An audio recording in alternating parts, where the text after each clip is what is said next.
Le premier signe fut le son des rires d'enfants, des voix aiguës, trop de pieds frappant mes marches d'entrée en même temps. J'ouvris la porte et je les vis tous, mon frère cadet, Zach, sa femme Madison, leurs 3 enfants, et mes parents, Carla et Greg. Non invités. Sourire aux lèvres, comme s'ils étaient chez eux. Zach remonta ses lunettes de soleil et regarda autour du porche comme s'il faisait une inspection immobilière. Son aîné, Noah, pressait déjà son visage contre la fenêtre du salon. Madison restait un peu en retrait, tenant leur plus jeune, un bébé enveloppé dans une couverture jaune, et me lançant ce sourire crispé et poli qu'elle arborait toujours quand elle faisait semblant que nous étions amis. Je ne leur avais pas donné ma nouvelle adresse. Personne dans la famille n'était jamais venu. Jamais. Je n'avais pas besoin de demander comment ils m'avaient retrouvé. Madison avait toujours un moyen d'obtenir des choses. Carla entra la première, sans attendre la permission. « Regarde cet endroit, dit-elle. Rachel, tu t'es vraiment bien débrouillée. » Cela ne sonnait pas comme un compliment. C'était un inventaire. Greg hocha la tête derrière elle, silencieux comme toujours. Zach les suivit sans même me regarder. Les enfants se dispersèrent déjà, choisissant des chambres du regard. Madison entra la dernière, berçant le bébé et me fixant droit dans les yeux. « C'est juste magnifique, dit-elle. Grand, aussi. » C'est à ce moment-là que je compris que ce n'était pas une visite. C'était un plan. Et, d'une manière ou d'une autre, j'étais la seule à ne pas avoir été mise au courant. Ce n'était pas nouveau. Cela n'était juste jamais arrivé chez moi auparavant. En grandissant, le salon était le royaume de Zach, 3 ans de moins que moi, mais toujours plus bruyant, toujours plus désordonné, toujours pardonné. Un jour, il avait cassé la télécommande en me la lançant à la tête. C'est moi qui avais été punie pour avoir crié. Maman, Carla, disait que j'étais trop sensible. Papa, Greg, fixait la fenêtre comme s'il ne pouvait entendre aucun de nous. À 11 ans, j'avais commencé à faire la lessive. À 13 ans, je préparais nos déjeuners le matin, posant son sac à dos près de la porte pour qu'il ne l'oublie pas. Sinon, maman me grondait parce que je n'aidais pas assez la famille. Zach avait eu une Nintendo pour ses 8 ans. Moi, j'avais eu un gâteau du supermarché et une carte signée, avec amour de nous tous, sans aucun nom. Il était l'enfant prodige, et il ne cherchait même pas à le cacher. Carla adorait le présenter aux voisins comme « notre petit athlète brillant ». Moi, j'étais « Rachel, elle est discrète, elle aime les ordinateurs ou quelque chose comme ça ». Quand j'avais ramené mon premier A en calcul, personne ne l'avait remarqué. Quand Zach avait à peine eu un C en biologie, on était allé manger une glace pour fêter ses efforts. À 15 ans, Zach m'avait déjà poussé dans les escaliers une fois, en jouant, disait-il. J'avais porté des manches longues pendant une semaine pour cacher le bleu sur mon épaule. Carla m'avait fait promettre de ne rien dire si mamie demandait à Thanksgiving. On n'a pas besoin de drame, avait-elle dit. Pas avec l'avenir de ton frère en jeu. Après ça, j'avais arrêté de demander quoi que ce soit. Pas de robe de bal. Pas de trajet pour aller au groupe d'études. J'avais appris à marcher à la place.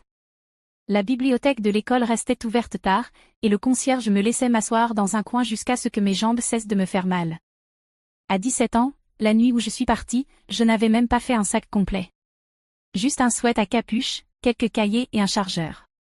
J'avais $200 dans une boîte à café et un horaire de bus imprimé à la bibliothèque. Carla m'avait dit de ne pas revenir tant que je n'aurais pas de véritable objectif. J'étais encore au lycée. Mais l'objectif n'était pas le problème.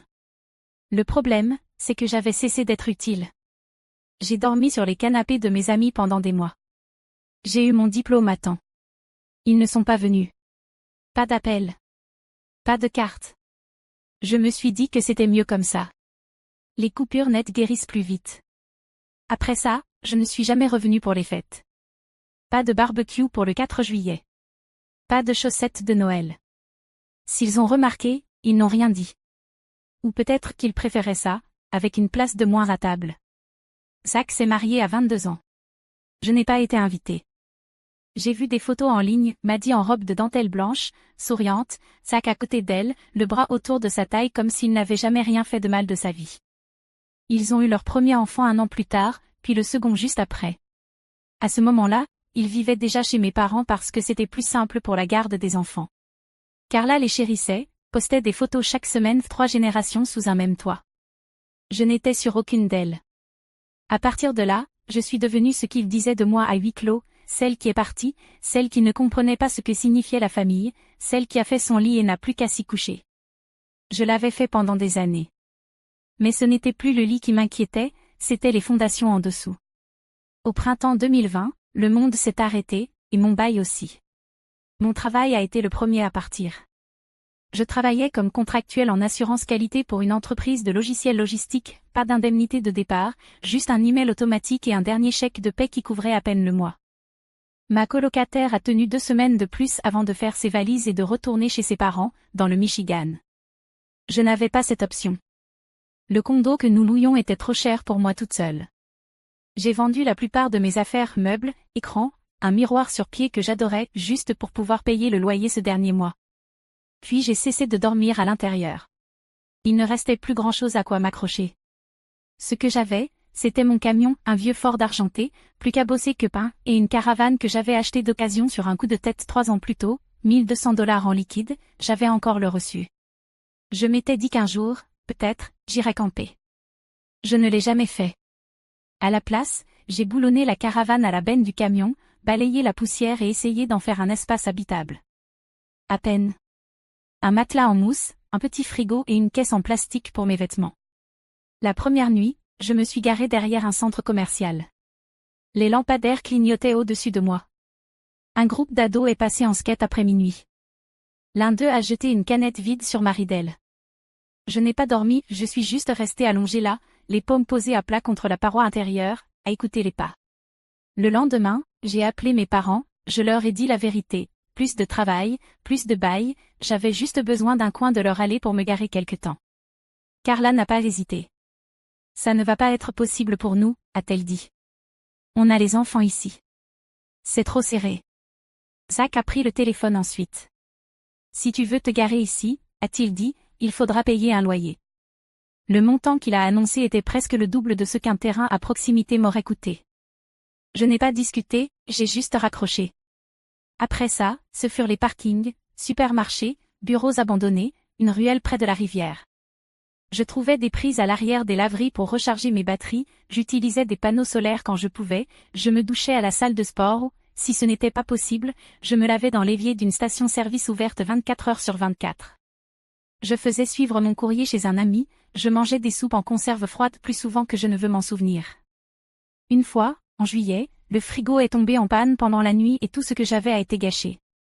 Quand j'ai enfin trouvé un travail d'entrepôt dans une ville voisine, j'ai proposé de prendre les horaires de nuit, pas de trajet. Je vivais sur le parking derrière. Le patron fermait les yeux. Tu es toujours à l'heure, m'a-t-il dit. C'est déjà plus que la plupart.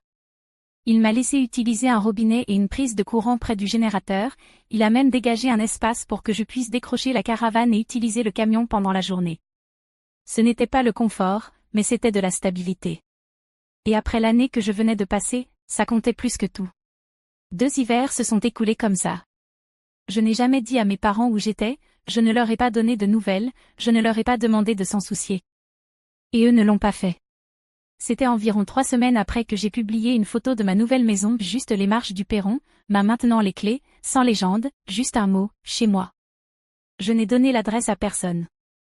Mais un soir, juste après avoir fini d'installer ma caravane dans le jardin, par habitude, par précaution, j'ai entendu frapper. Puis une autre fois. Et la porte s'est ouverte, sans attendre que je vienne.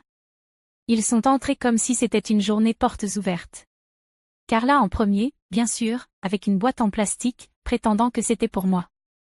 Madison ensuite, portant son bébé et inspectant la cuisine comme si elle réfléchissait déjà à l'endroit où accrocher des photos. Zach a suivi, pointant les plafonds, les plaintes. Les enfants ont couru devant lui. Greg est resté près de la porte d'entrée, tenant sa veste comme s'il ne savait pas combien de temps ils allaient rester. C'est magnifique, Rachel, a dit Carla. Tu t'en es vraiment bien sortie, surtout toute seule. Je n'ai pas répondu. Je n'en avais pas besoin. Madison est passée de pièce en pièce, commentant l'agencement. 3 chambres, c'est tellement généreux. Honnêtement, c'est plus grand que ce à quoi je m'attendais, presque plus que ce dont une seule personne pourrait avoir besoin. Zach était plus silencieux, mais ses yeux ne cessaient de balayer la pièce. Plus proche de mon travail que je ne pensais, a-t-il dit à un moment, comme s'il se parlait à lui-même. Je me suis tenue dans le couloir, le dos contre le mur, à les regarder se déplacer dans mon espace. Les pièces n'étaient pas grandes. Le plancher grinçait encore. Je n'avais pas encore accroché de tableau. Mais c'était chez moi. Ils n'ont pas demandé à voir la maison. Ils n'ont pas demandé s'ils pouvaient entrer. Ils se sont simplement déplacés comme s'ils étaient déjà chez eux.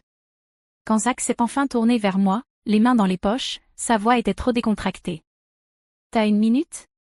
Les autres sont tous sortis trop vite, Carla en rassemblant les enfants, Madison tenant toujours le bébé, fredonnant. Greg m'a regardé une fois avant de se détourner. J'ai suivi Zach dans la cuisine. Il s'est adossé au comptoir comme si c'était le sien. Cet endroit, a-t-il dit, c'est vraiment quelque chose. Mais tu sais que c'est trop grand, non? Il a fait une pause, m'a regardé, puis a continué. Je veux dire, t'as déjà la caravane, tu sais vivre léger. Et nous, on a le bébé, et un autre en route. En plus, c'est à 15 minutes de mon boulot. Je n'ai rien dit. Alors je pensais. Maddie et moi, les enfants, on pourrait emménager ici. Juste le temps de se remettre sur pied. Toi, tu pourrais réinstaller la caravane dans le jardin, comme avant. Tigrek est habitué. Il a souri, comme si c'était déjà décidé, comme si ça avait du sens pour tout le monde sauf moi. Et pourtant, je n'ai rien dit, parce qu'au fond, j'avais toujours su qu'il viendrait, je n'aurais jamais cru qu'il serait aussi audacieux. 3 jours ont passé dans le silence après cette conversation dans la cuisine. Ils sont repartis ce soir-là avec des au revoir vagues et trop de regards insistants. Je n'ai plus eu de nouvelles d'eux après ça. Puis le vendredi est arrivé. Je suis rentrée dans mon allée juste après 6 heures, mon repas à emporter sur le siège passager, les clés en main, et j'ai vu le camion de déménagement avant tout le reste. Il était reculé presque jusqu'au perron, la camionnette de Zach garée à côté. La porte d'entrée était grande ouverte. Des cartons empilés dans l'entrée, des jouets d'enfants éparpillés par terre. Je pouvais entendre la télévision depuis la rue, un dessin animé à plein volume. Zach est sorti avec une lampe dans les mains. Il n'a pas sursauté, il a juste hoché la tête, comme si c'était moi qui étais en retard. Madison est apparue derrière lui, tenant le bébé. Elle a souri. C'est en train d'arriver, a-t-elle dit doucement. On est tellement content que tu nous laisses rester. Elle s'est tournée vers le salon avant que je puisse parler. Je ne suis pas entrée. Je suis retournée à mon camion, j'ai verrouillé les portes et j'ai appelé la police. Pendant que ça sonnait, j'ai baissé la vitre juste assez pour respirer. C'est là que Madison est venue près de la vitre, a tapoté 2 fois avec son ongle. T'es pas obligé de faire ça, a-t-elle dit. Laisse-les faire. C'est mieux pour les enfants. Puis, plus doucement, en penchant la tête. Ta mère a dit que c'était d'accord. Et tu l'écoutes toujours, non? L'opératrice du 17 a décroché. J'ai donné mon nom, l'adresse, j'ai expliqué que ma maison était prise sans mon consentement. Quand les agents sont arrivés, Madison a essayé de les charmer. Zach est resté à l'intérieur, faisant semblant d'être occupé à monter un berceau. Je leur ai expliqué ce qui s'était passé, j'ai montré mon permis de conduire, le titre de propriété, et j'ai même désigné la serrure cassée, son noyau percé, l'ancienne poignée en laiton jetée sur le perron comme un déchet. La perceuse qu'ils avaient utilisée était encore là, branchée sur une rallonge. Les agents ont frappé. Zach a ouvert, une liasse de papier à la main. Un bail, a-t-il dit. On a un bail. Je le lui ai pris. Mon nom était dessus, ma signature aussi, sauf que ce n'était pas la mienne. Je l'ai tenu à côté de ma carte d'identité, j'ai laissé l'agent voir que les deux ne correspondaient pas, les boucles, l'inclinaison, même l'erreur dans l'orthographe de mon deuxième prénom. Je regardais Zach. C'est de la fraude. Sa bouche s'ouvrit, puis se referma. Derrière lui, la voix de Maddie s'éleva, tentant de dire quelque chose au sujet des enfants, de l'avenir, de la famille. L'agent leur demanda à tous les deux de sortir. C'est alors que mes parents arrivèrent, Carla, droite comme un i, Greg juste derrière elle, les mains enfoncées profondément dans les poches. Elle marcha droit vers les policiers et déclara, avec une parfaite clarté. Ma fille a accepté cela. Je ne me tournai pas vers elle. Je tendis simplement le faux bail à l'agent et dis, suffisamment fort pour que tous l'entendent. Ce n'est pas seulement un mensonge. C'est un crime. Et si une seule personne de plus entre dans cette maison comme si elle lui appartenait, je porterai plainte. Madison craqua la première. Elle déchira le bail en 2, puis en 4, puis en lambeaux qu'elle jeta comme des confettis sur le perron. Le vent en emporta quelques-uns dans la cour. L'un des agents lui demanda de les ramasser. Zach ne dit rien. Carla, cette fois, ne pleura pas. Elle se contenta de me regarder, la mâchoire serrée. Tu es cruelle, dit-elle. Je la regardai en retour, sans ciller. Non. Je suis claire. Les agents leur demandèrent à tous de quitter immédiatement la propriété, et, pour une fois, ils obéirent en silence, sans plus supplier. Mais je savais que ce n'était pas la fin. Des gens comme eux ne partent jamais en fermant la porte. Ils laissent toujours un battant entrouvert, prêt à revenir. La veille de Noël arriva avec une pluie glaciale et l'odeur de cannelle venant de la tarte de ma tante. J'avais invité 10 personnes, la moitié étaient des cousins que je n'avais pas vus depuis des années, les autres, mon oncle, sa femme, et 2 vieux amis de la fac venus d'un autre état. Certains avaient conduit 3 heures juste pour être là. Ils apportèrent des chaises pliantes, des plats faits maison, et de la musique sur des CD rayés. L'un d'eux, mon oncle Down, avait même gravé un album de Noël de Ray Charles. Il disait, aucun Noël n'a de sens sans ça. Nous avons ri plus que je ne l'aurais cru. Personne n'a parlé de mes parents. Personne n'a mentionné Zach. Ils avaient tous lu la publication des mois auparavant, avant que je ne verrouille mon profil, et aucun d'eux ne l'avait remise en question. Vers 20 heures, la porte s'est ouverte. Je ne les avais pas invités. Je ne leur avais même pas donné l'heure. Mais ils étaient là. Carla d'abord, tenant un plateau de biscuits industriels comme si cela pouvait changer quelque chose. Greg derrière elle, raide et silencieux. Zach entra les mains levées, comme en signe de paix. Madison suivit, sans bébé cette fois, juste du maquillage, du parfum, et cette moue permanente. Ils ont tous dit « Joyeux Noël », comme si c'était encore à eux de le dire. La musique s'est arrêtée. Les chaises ont grincé. Ma cousine Lorraine s'est levée lentement, les bras croisés. Mon oncle Down m'a regardé, attendant. Je n'ai rien dit. Alors il s'est tourné vers Carla. « Vous n'étiez pas invitée ?» dit-il. Carla a souri. Nous sommes venus faire la paix. Down n'a pas bougé. Non. Vous êtes venu pour être vu. C'est différent. La pièce est restée immobile. Madison a essayé d'expliquer, à propos des enfants, de l'espace, de leur absence d'intention de causer des problèmes. Sa voix montait à chaque mot jusqu'à ce qu'elle parle par-dessus elle-même. Puis vinrent les larmes. Elle s'est effondrée sur une des chaises, les mains couvrant son visage, pleurant si fort que le bébé aurait pu l'entendre depuis un autre code postal. Elle répétait combien il était injuste qu'une femme avec 4 enfants doive vivre dans une maison surpeuplée tandis que quelqu'un sans enfants avait tout ça. Je suis restée debout, les bras le long du corps. Madison a levé les yeux, le visage strié de larmes et tremblante. Tu n'as même pas de famille, Rachel, et nous, si. Derrière elle, Zach fixait la moquette. Carla semblait prête à la défendre, mais ma tante la devança. Tu avais une famille, dit-elle à Carla, d'une voix tranchante. Tu avais 2 enfants, mais tu en as fait disparaître un. Carla a cligné des yeux. Tu l'as effacé, poursuivit ma tante. Quand elle avait besoin de toi, tu as ri. Et maintenant qu'elle n'a plus besoin de toi, tu viens avec des biscuits. Personne n'a répondu. Zach a changé d'appui, a essayé de parler, mais Down l'a coupé. Vous avez essayé de lui voler sa maison, dit-il. Ce n'est pas un malentendu. C'est un vol. La dernière voix est venue du couloir, ma grand-mère alors, petite, à peine audible de toute la soirée. Elle a dit doucement.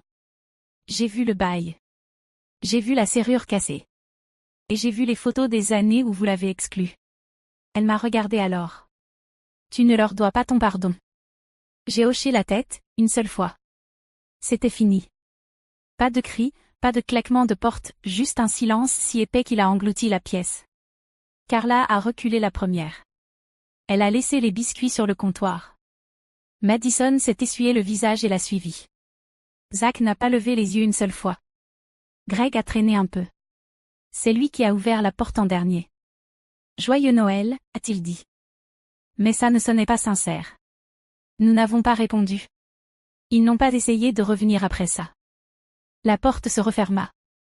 La musique reprit doucement, avec hésitation d'abord, comme si la pièce devait réapprendre à être chaleureuse. Quelqu'un remit Ray Charles. Les lumières vacillèrent lorsque le chauffage se remit en marche. Personne ne mentionna ce qui venait de se passer. Nous passâmes les assiettes, repliâmes les serviettes. Mon amie Sarah servit du vin à la table, comme si nous n'avions pas juste assisté à l'effondrement d'une famille. Plus tard, je sortis, une couverture enroulée autour des épaules.